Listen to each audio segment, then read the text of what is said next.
진로 변경을 방해했다고 흉기로 상대 운전자를 위협하고 또 TV 소리가 시끄럽다는 이유로 이웃을 살해하고 이런 뉴스를 접할 때마다 세상 참 무섭다 이런 생각 하실 텐데요.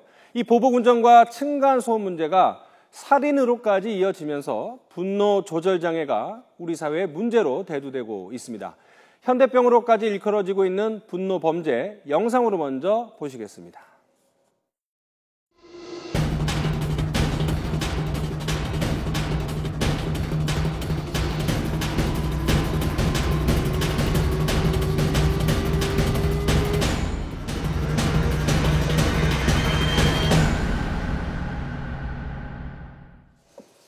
네, 전문가와 함께 자세한 얘기 나눠보겠습니다. 심리학자이신 최창호 박사, 그리고 서울지방경찰청 교통범죄수사팀 전선선 경감 나오셨습니다. 안녕하세요. 안녕하세요. 자, 요즘 그 차량들 블랙박스가 많이 장착이 되면서 이런 영상들을 좀 자주 접할 수 있는데 실제로 일선에서도 보복 운전 같은 것들 그리고 다툼 이런 것들이 많이 일어나고 있습니까? 네, 그래요. 잠잠하다가도 종종 발생하고 있습니다. 최근 3건이 연속 발생했는데요. 지난 6월 25일 23시 50분경 강남 고속버스 터미널 앞에서 개인 택시 기사가 아우디 승용 차량이 음악을 크게 틀었다는 이유로 그 진로를 방해했습니다. 그래서 상호 보복운전을 하다가 그 개인 택시 기사가 다른 택시를 들이받았습니다. 그러자 이 개인 택시 기사가 더 흥분해서 이제 아우디 승용차 운전자한테 다가가서 얼굴을 주먹으로 가격하고 이제 그 앞에 피해자 다른 택시 기사님한테가 기사님이 이제 아프다는 신용을 하니까 그 기사님도 주먹으로 얼굴을 가격했습니다. 그리고 지난 6월 17일 낮 11시 40분경인데요. 반포동 터미널 앞에서 개인 택시 기사가 승객을 태우려고 진로 변경을 하다가 후방에 일반 영업용 택시 기사가 달려왔습니다. 그러다 이제 승객을 놓치게 되자 그 개인 택시 기사님이 격분해서 차에서 내려가지고 트렁크에 있던 과도칼을 꺼냈습니다. 과도칼을 꺼내서 그 후방에 영업용 택시 기사님한테 얼굴에다 들이대고 죽이겠다면서 위협한 사건이 발생하였습니다.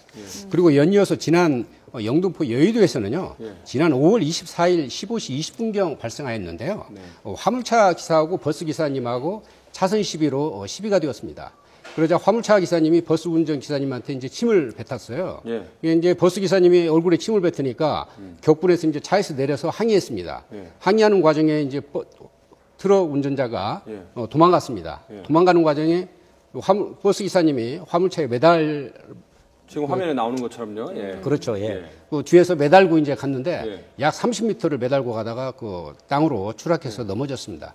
그래서 그 버스 기사님의 어깨가 골절상을 입었는데요.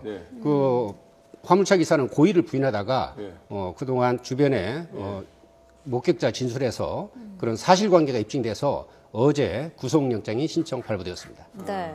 자, 박사님, 보복운전을 한 사람들의 얘기를 들어보면은 당시를 참지 못해서 욱했다, 반성한다 이런 얘기들이 많이 들리는데 평소에는 그런 모습이 보이지 않다가 운전대를 잡으면은 좀 성격이 바뀌는 사람들도 있거든요. 그렇죠. 왜 그런 걸까요?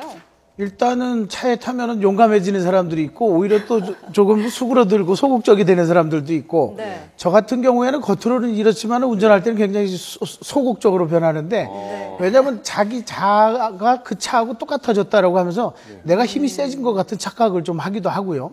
또 그 안에 있으면은 내가 보호를 받을 것 같은 착각을 또 하면서 내가 이렇게 공격 행동을 해도 괜찮을 거라고 생각을 하지만 중요한 것은 자존심이 낮거나 높은 사람 중에서 불안정한 사람들이 저렇게 충동 조절을 못하는 경우가 있고 아 저렇게 차선을 막는 것은 내 자존심을 다치게 했다라고 이제 생각을 하면서 그 자존심을 다친 것에 대한 그 공격 행동이 나타나는 거죠. 자, 경감님, 그 보복운전 어떤 유형을 이제 보복운전으로 규정을 하고 있습니까? 보복운전은 주로 이제 그 고위급제등입니다. 차선 시비에다가 뒤따라가다가 앞서가다가 고위급제등하고 다른 차를 옆에서 밀어붙이고 또 후방에서 다른 차가 오는데 그 차 쪽으로 밀어붙이고 또 진로 변경을 지그재그로 계속 뒤쫓아가면서 진로 방해를 하고 주로 이런 사안이 발생하고 있고요. 저희들이 지난 4월에 집중 수사를 시작해서 6월 말까지 3개월 동안 서울에서만 100건을 형사 입건했고요.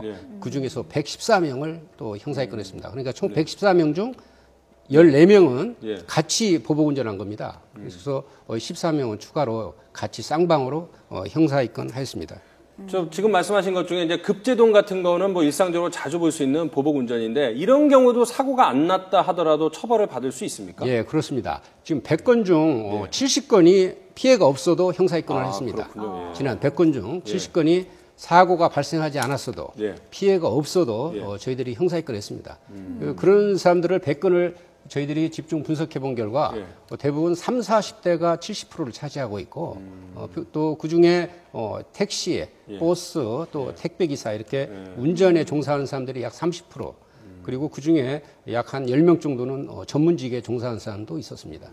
블랙박스 같은 영상 증거가 없으면은 신고나 처벌이 좀 힘든가요? 블랙박스 본인 것은 대부분 둘 중에 하나는 있고요. 만약에 없다 하면은 주변 목격자 CCTV에서 그게 발견되고 있고 아니면은 주변 어디에선가 CCTV가 지켜보고 있습니다. 네. 그러면 이제는 뭐 어지간하면 CCTV나 블랙박스가 설치되어 있기 때문에 신고를 하면은 뭐 사고를 당하지 않더라도 모욕감을 느끼거나 위협을 느꼈으면 신고를 하면 이제 처벌을 받을 수는 있군요. 예, 그렇습니다. 적극적으로 신고를 하시면은 거의 저희들이 사실관계는 고의는 전문가들이 볼 때 쉽게 인정되고 파악되고 있습니다. 어떤 처벌을 받습니까? 보복 운전하면? 이제 형사 피해가 없어도 사고가 발생하지 않아도 공포심을 느끼고 위협과 협박 행위로 인정이 된다면은 단 1회의 행위라도 징역 1년 이상의 징역형으로 처벌하고 있고요. 만약에 사고가 발생해서 사람이 상해를 입었다면은 3년 이상의 그 중벌로 현재 처벌하고 있습니다. 상당히 엄하게 처벌하고 있다 이렇게 봐도 될까요? 네, 그렇습니다. 법원에서 최소한 뭐 신병이 구속되거나 아니면 최소한 집행유예를 선고하고 또 추가로 사회봉사명령을 뭐 100시간 정도 이렇게 이상 100시간, 120시간 이렇게 추가 선고되는 사례도 있습니다. 어떻습니까, 박사님은 그 처벌 수위가 높아지면 좀 줄 수도 있을 거라고 보시나요? 뭐 일시적인 효과는 있겠죠. 그런데 이제 중요한 것은 이렇게 뭐 우리가 구치소에 보내고 교도소에 보내는 것도 중요하지만 그 사람들을 교육시킬 필요도 있는 거고요. 그리고 분노나 충동성을 조절하는 훈련, 무슨 심리치료까지는 아니더라도 또 우리가 이제 중요한 것은 지금 많은 보복운전자들이 아니면 위협운전자들이 형이 이렇게 높은 줄 모르고 있어요. 그러니까 YTN이나 이렇게 우리 방송 매체에서도 보복운전이라든가 위협운전은 이렇게 최소 1년 이상, 3년 이상 유기지정을 살 수 있다는 것도 알려줘야 되고 중요한 것은 우리가 10개명이든 3개명이든 해서 우리가 이런 순간에 이것을 대처하는 방법에 대해서 그런 것도 좀 홍보할 필요가 있겠죠. 그 미국 같은 경우는 로드레이지 그런 거에 대한 어라이브에서 제대로 살아서 도착하는 그 10개명이라는 게 있어요. 그 중에는 뭐 우리나라하고는 좀 다르긴 하지만 뭐 눈을 마주치지 마라. 거기에서 또 10가지 헤아린 다음에 내려라. 근데 저는 그 중에서 한 셋 가지만 헤아려도 충분히 순간에 그 욱하는 것은 감출 수 있거든요. 아니 분노를 식힐 수는 있거든요. 그런 거 홍보도 필요하죠. 지금 뭐 이제 미국 경우 말씀드렸는데 경감님, 이 분노 조절 잘 못해서 보복 운전 당할 때 이 피해자는 어떻게 대처를 해야 될까요? 신고하는 거 말고 어떻게 일단 피해야 되나요? 예, 일단 속도를 감속해야 됩니다. 같이 연루되지 않도록 같이 따라가거나 자기도 욱해서 같이 공격해서는 아니 됩니다. 그리고 1차 최초에 자기가 사소한 실수를 했기 때문에 외국에서는 뭐 눈을 마주치지 마라는 얘기가 있는데요. 우리나라는 그렇지 않습니다. 눈을 마주치고 손을 들어서 자기가 미안하다는 표시를 해주면은 상대방이 좀 욱하고 격분하고 이렇게 분노까지 가지 않을 것 같습니다. 사실 비상등만 잘 활용해도요. 이 비상등은 여러 가지 의미가 있거든요. 미안합니다, 고맙습니다 뜻도 있지만 너 까불지 마라 이런 뜻도 있고 서로가 있으니까 딱 해서 내가 실수했다 하면 비상등만 켜주고 손만 살짝만 해줘도 사람들이 뭐 그러려니 하는데 그런 걸 모른 척하고서 지나가면서 자기 자존심을 짓밟았다고 생각하고 또 이제 이런 거에는 이런 게 다른 운전자 미국에서도 운전자의 습관을 고치려 하지 마라. 이게 뭐냐면 자기가 통제력이 강하다고 착각을 하고 있는 사람들이 있어요. 저 사람의 운전 행태와 삶을 바꿔줘야지 하는 착각. 부부간에도 못 바꾸는 습관을 어떻게 바꿉니까? 그죠? 제가 그렇게 운전하고 있는데. 할 필요가 없는 거예요. 그냥 먼저 가라고, 아주 먼저 가라고. 그러다 이간도 먼저 하라고 해서 먼저 보내주고 그냥 해야지. 그리고 최소한 하나 하고 호흡하고 둘하고 호흡하고 셋하고 호흡하고 그 정도만 하고 그래도 자기 감정을 추스릴 수 있다는 거거든요.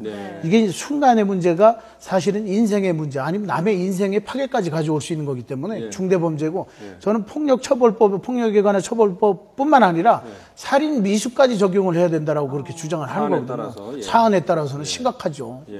일단 피해자가 될 수 있는 운전자들도 상대방을 자극하지 말고 먼저 이렇게 뭐 미안하다는 걸 해서 조금 이렇게 완화시키는 게 필요하겠군요. 중요하겠군요. 아주 중요합니다. 그래서 이렇게 좀 제스처를 써주고 예. 첫 번째, 두 번째는 비상등을 좀 켜주고 예. 세 번째는 하위 차선으로 좀 옮기고 예. 그리고 또 하위 차선으로 옮기는데 좀 기다려주고 예. 또 그래도 계속 이어진다면은 바로 현장에서 112 신고를 한다면은 경찰이 현장에 금방 도착을 합니다. 예. 네. 그 블랙박스 영상을 보면은 간혹 이 그 보복 운전을 유발하는 운전자들도 있거든요. 이 사람들도 처벌을 받을 수가 있습니까? 아, 그렇습니다. 이제 그 최초 유발한 사람 운전자는 이제 실수입니다. 사실 이제 그 중에 매너가 없는 사람도 일부 있습니다. 그러나 일부 그 사람은 고의가 아니지 않습니까? 그래서 일부 실수인데 양보 운전을 좀 인색하는데 더 문제가 있고 욱하는데 문제가 있지. 실수하면 일단 양보를 해야 되고 좀 이렇게 받아들여야 됩니다. 근데 양보 운전을 인색하기 때문에 이렇게 욱하고 또 공격하고 하는데요. 좀 인색하지 않았으면 좋겠습니다. 그럼 피해 운전자가 만약에 초반에 욕을 했어요. 그래서 상대방을 자극해서 보복 운전을 당하면 그 욕한 부분에 대해서는 처벌을 받습니까? 예, 그렇습니다. 같이 욕을 하거나 예. 같이 행동을 같이 하거나 그러면은 쌍방 형사입건 되고요. 만약에 이제 그사 최초 원인 행위가 실수가 과도했다. 그러면 거기에 상응한 통고 처분을 발부하고 있습니다. 그러니까 결과론적으로 피해를 봤다고 이 형을 안 살거나 처벌을 안 받는 건 아니군요. 야, 그렇습니다. 그 사람이 이제 근데 또 피해자들이 피해자도 처벌받는다 이런 인식을 갖고 있으면은 또 이게 신고하는데 좀 소극적일 수 있습니다. 그렇죠. 그래서 자기가 그 순간의 실수는 있을 수 있다 누구라도. 그래서 이게 알겠습니다. 가해자가 좀 욱하지 않고 양보 운전에 인색하지 아니야지 그 사람한테 그 원인을 있다 이렇게 할 생각은 아니라고 봅니다. 네. 이번에는 뭐 다른 또 사건 분노 조절 장애 관련해서 자 층간소음 문제가 있었는데 얼마 전에 저희가 보도를 드렸는데 이사 온 지 사흘 만에 새벽에 옆집에서 TV 소리 시끄럽게 킨다고 또 담 넘어가서 살해한 경우가 있었는데 그것도 이제 뭐 지나친 건데 그거 이제 왜 이제 층간소음이 예민해지냐면 아 내가 이걸 자기가 음악을 크게 틀고 차 안에서 크게 틀어도 그런 거는 스트레스가 안 느껴지는데 내가 통제할 수 없는 소리다. 거기서 무력감을 느끼게 되고 거기에 대해서 또 좌절감을 느끼고 욕구 좌절 공격성 이론이 있거든요. 정신 분석에. 결국은 내가 조금 저 소리를 낮추고 싶은데 못 낮추는 것에 대한 욕구 좌절. 그것이 문 좀 열어서 항의를 하려고 했는데 안 열어주고 그러다 보니까 담까지 넘어가게 되는 그럴 경우에는 저 같은 경우에는 오히려 뭐 그 보복을 한다거나 아니면 저렇게 하기보다는 그냥 조금 잠이 안 오면 산책을 좀 하거나 아니면 다른 나도 텔레비전 음악 소리를 좀 더 살짝 해서 그걸 좀 상쇄시키거나 그런 식으로 해야지 저를 담 넘어가서 저렇게 살인 사건까지 이어지는 것은 정말 인생을 망하게 하는 거죠. 그러니까 소리 하나 때문에 층간소음 문제도 서로 배려해 주는 것도 중요하죠. 그러나 내가 그걸 오히려 긍정적으로 받아들이려고 하는 노력도 필요합니다. 사실 이 보복운전이나 층간소음 문제가 요즘 워낙에 자주 나오다 보니까 이런 생각도 들어요. 이런 사건이 많다 보니까 참고 서로 조심하자 이렇게 받아들이는 사람도 있을 것 같고 반면에 이럴 경우에 이렇게 폭력적으로 반응하는 사람들이 많다고 하니까 나도 해도 된다라고 생각하는 사람도 있을 것 같거든요. 일단은 그거는 또 나도 해도 된다까지는 아니겠지만서도 가만히 있으면 좀 손해본다 이런 느낌이 있어요. 내가 지금 저 소리가 막 세게 들린다. 심지어는 뭐 화장실 소리까지 들리는 경우가 있잖아요. 그럴 경우에는 내가 예민해져 있다. 우리가 이제 흔히 말하는 노이로제 증상, 신경증적으로 예민해져 있을 때 우리가 뭐 청소년기에도 그러잖아요. 그냥 평소에는 어깨 부딪혀도 아무렇지도 않다가 내가 스트레스가 있거나 예민해 있거나 아니면 사회적으로 좌절이 돼 있거나 부부 싸움을 했거나 그래서 사실 뭐 그 기류의 그 분노자들도 사실 부부 싸움 한 사람들 중에 많이 나온다고 하고 그럴 경우에는 내가 약간 심리적으로 생리적으로 예민해져 있다라고 생각하고 한숨 돌리자라고 하고 여기서도 릴렉스 훈련이 좀 필요한 거죠. 자, 층간소음이든 옆집에 피해를 입었을 때 이거는 또 어떻게 피해를 당하시는 분은 어떻게 됩니까? 경찰에 신고를 해야 되나요? 아니면은 말씀하신 대로 좀 바깥에서 좀 한숨 좀 돌리고 와야 됩니까? 뭐 일단 이해를 좀 해야죠. 사소하게 이해할 수 있는 정도인데 경찰에 신고하면 서로가 감정이 깊어지지 않습니까? 그래서 옛날에는 이웃 간에 이게 그 사람 그 집에 식구가 몇 명인지 또 어떻게 먹고 사는지 이걸 다 알고 있습니다. 또 뭐 빈대떡이라도 붙이면은 아이들 식여서 그 집 저 옆집 갖다 주기 바빴는데 요즘은 어떤 무관심, 소통의 부재가 어떤 근원적인 문제라고 봅니다. 근데 자, 분노 조절 장애가 현대인이라면 누구나 어느 정도 가지고 있나요? 우리나라 대한정신건강의학회 조사를 보면 성인 10명 중에 5명 중에 약한 정도로 분노 조절. 사람은 누구나 좀 스트레스도 있고 이제 분노는 있죠. 근데 그중에 10명 중에 1명은 고위험군에 빠져 있다. 그러니까 굉장히 위험하다. 그런 사람들 중에 이제 뭐 기류의 분노자가 되기도 하고 층간소음에 예민해질 수도 있는데 그런 경우에는 본인이 어떤 그 종교 생활이든 아니면 취미 생활이든 중요한 것은 이게 내 자존심을 다치게 하는 것은 아니다라고 자꾸 생각을 해줘야 되고 뭔 사정이 있겠거니 해서 오히려 상대방을 동정해주고 양보해주고 그럼으로써 내가 잘했다라고 자기 칭찬을 해주고 이게 참 쉽지는 않습니다. 그러나 스스로 내가 잘 참았다라고 위안해주는 것도 중요하고요. 이게 이제 옆에서 누군가가 한 사람이 친구나 아니면 부부가 이걸 또 이제 서로 맞장구를 쳐주게 되면 큰 싸움으로 발전할 수 있죠. 그러니까 서로 좀 위로해주는 것 그런 것도 필요합니다. 혹시 그 개개인이 내가 조금 분노 조절을 하는데 힘들다라는 것을 느낄 수 있는 기준이라는 거가 좀 있을까요? 일단은 평소하고 다르게 그 작은 소리나 그런 거에도 예민해지거나 아니면 다른 사람들의 행동이 눈에 거슬리는 게 자꾸 많아지거나 아니면 내가 불평불만을 많이 하거나 그러다가 이제 사소한 것에 내가 막 그 아이한테 화가 나든 뭐한테 흥분할 때가 있죠. 그런 경우에는 이제 사실 온도도 영향을 미치고 음식도 영향을 미치고 사실 봄부터 쭉 이런 그 로드레이지 분노자들이 더 많아지거든요. 불쾌지수도 영향을 미치게 되는 거죠. 그럴 경우에는 나는 좀 쉬어야 되겠다. 아니면 내가 가장 즐겁고 재미난 거. 예를 들어 뭐 개국 콘서트가 재밌다면 그걸 찾아서 한다거나 아니면 영화를 좋아하면 영화를 그 시간에 본다거나 그런 식으로 좀 돌려줘야 되겠죠. 자, 경감님, 예전에 제가 사회법 기자할 때 이렇게 경찰서 가면은 뭐 술김에 홧김에 이런 사건들이 많았는데 예전과 비교해서 그런 사건들이 좀 많이 늘고 있는 추세인가요? 그렇죠. 대다수 사건은 거의 뭐 60%는 욱하는 감정 때문에 이게 큰 돌이킬 수 없는 실수를 하고 있습니다. 그래서 다 후회합니다. 보복 운전자들도 뭐 할 때는 아주 정신없이 보복하고 그 상식을 벗어나서 하지만 형사입건 되면은 거의 뭐 열이면 9이 후회하고 있습니다. 그렇죠. 주치자들도 술 깨면 후회하고. 네, 그렇습니다. 그러니까 평상시에 자기가 운전 습관도 급제동, 급출발, 급가속 이렇게 하는 사람들은 내 운전 습관이 좀 공격적이구나, 내가 좀 성격이 급하구나 이런 것을 좀 미리 좀 염두에 둘 필요가 있고요. 요즘은 뭐 술김에 홧김에 했다 나중에 뭐 반성한다 이래도 정상 참작이 잘 안 되는 분위기죠. 그렇습니다. 요즘은요 법원에서도 뭐 술 핑계에 대해서는 그 참작이 되지 않고 있습니다. 그럼 뭐 본인이 이제 조심할 필요밖에 없을 것 같은데. 그렇죠. 근데 이제 앞서 말씀하신 것처럼 누구나 이제 분노 조절 장애가 있는데 사안에 따라서 이렇게 높아졌는데 그때 사건이 일어나면 확 폭발하는 거 아니겠습니까? 평소에 정상적인 사람도. 그런 것들이 이제 그 정상적인 사람이 있긴 하지만 이게 이제 그 수압설이라는 공격성 이론이 있어요. 그건 뭐냐면 작은 것들이 쌓이고 쌓여 있다가 길 위에서 누가 끼어들기를 내가 양보를 해줬는데 계속 따라서 해서 나는 급한데 못 갈 경우 그 에너지가 딱 사건이 딱 하면서 이게 터져버리는 거죠. 그게 뭐 본물이나 댐이 무너지듯이 한순간에 그게 이루어지는 수압설이 있는데 결국은 평소에 스트레스 관리를 잘 해놔야 되는 거고 그리고 뭔 일이 있거나 하면 양보해주고 그리고 예전에는 교통 캠페인 같은 게 많아서 한 대가 끼어들면 그 다음 이쪽에서 끼어들고 이런 거 그 캠페인도 많이 했거든요. 요즘에 사실은 그런 게 없으니까 모르는 사람들은 우리 차선에 차가 가면 나도 따라가는 줄 알고 그럼 이쪽에 있는 사람들이 화내죠. 그런 작은 운전 습관의 캠페인도 필요할 때가 다시 됐죠. 제가 그런 분들을 이렇게 가르쳐 드리려다 많이 실패를 하는데. 네, 알겠습니다. 오늘 말씀 여기까지 듣도록 하겠습니다. 최창호 심리학 박사, 서울지방경찰청 교통범죄수사팀 전선선 경감과 함께했습니다. 오늘 말씀 감사합니다. 감사합니다.